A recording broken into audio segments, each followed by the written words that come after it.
We welcome Kyle Larson, driver of the number 42 Clorox Chevrolet, who will start Sunday's The Profit on CNBC 500, presented by Small Business Fueling America. 8th. How does that feel? First Cup race here at Phoenix, and talk a little bit about the qualifying as well. Yeah, I'm really pumped up about qualifying 8th. I thought we'd be better once we got in the last session, but we were just a little bit too tight there. Maybe it was probably a little bit my fault too, trying to roll too quick.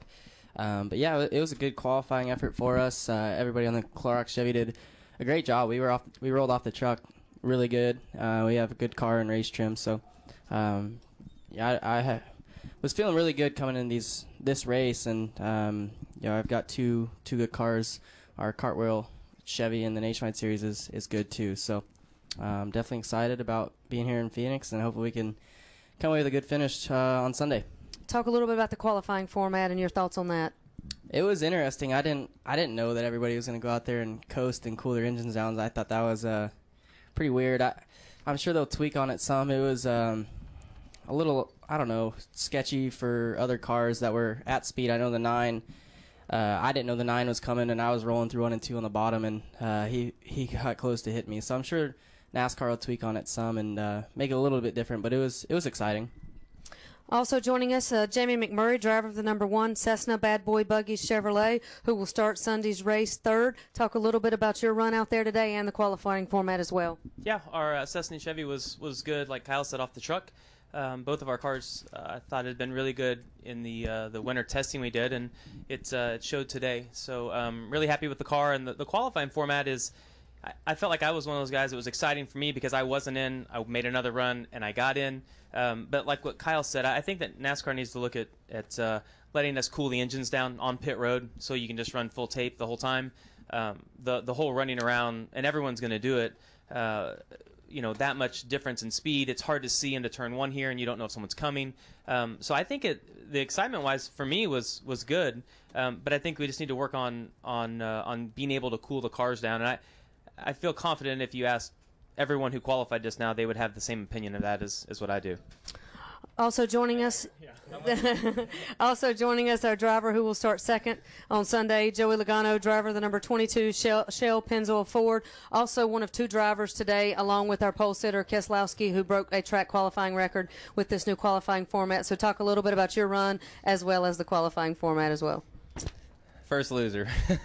Oh, well, but no, my guys did a great job. Team Penske being, 1-2, the first time we go out and do this qualifying thing, that just goes to show all the hard work over the offseason. Phoenix is the first racetrack we go to that, handling comes into play, and all that hard work, you get to show it off for the first time. And to come here and, start off strong, like I said, 1-2, it's a big deal for our whole team.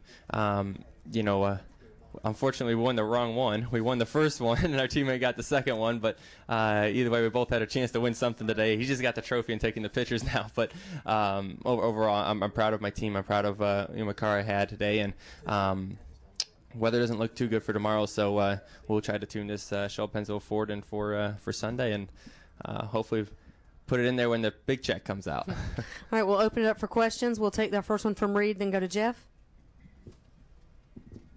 Reed Spencer with NASCAR Wire Service. Joey, could you basically talk about your strategy going into the session? Were you surprised that you ran faster in the second one after heating up the engine and tires in the first? Well, we were fortunate enough to set a good enough lap the first session that we can wait and really take the time to cool the motor, cool the tires. So I was confident I was going to be able to go out there and run it, at least the same speed, and hopefully with our adjustments a little faster. We went just a little bit faster. We needed to pick up more than we did obviously, but this is one of the few tracks that's going to be like that. The repaves, you'll be able to go out and go just as fast. When you go to, other tracks, you think of Atlanta, you think of, Martinsville and tracks like that, it's going to be a handful. So, and what you're going to make for adjustments. So really this is, they're kind of starting us off with a little bit of a slow pitch as far as, understanding what the car is going to do on the second run. And, a lot of us, I think a lot of people scuffed their tires before they ran, here anyway. Last year we definitely did. For here, it's like I said, it's a little bit of a slow pitch, easy for us to hit. And, as we go into the season, get to some racetracks that, tires fall off a lot quicker, that's when we're going to have to really be scrambling and try to figure it out there. Okay, we'll take our next question from Jeff. Jeff Gluck from USA Today. This is for any of you who happen to know the answer.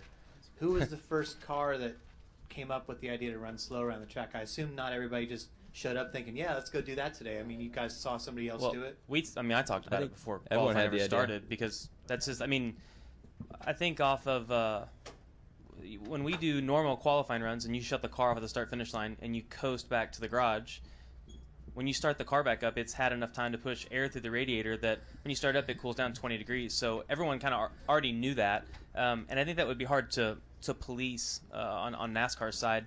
I mean, I'm answering your question with a statement of I think they just need to let us cool the engines down so you can run full tape the whole time to eliminate that. Yeah, I mean, you're like Jamie said, when you're going out there and you're, going 100 miles an hour slower, closing rate's really fast. Yeah. So it's kind of scary. So you guys think that most everybody already showed up with kind of that in mind? I think so, yeah. Yeah. Yeah, I mean, we talked about it last night at dinner, like what our game plan was, and I mean, for sure.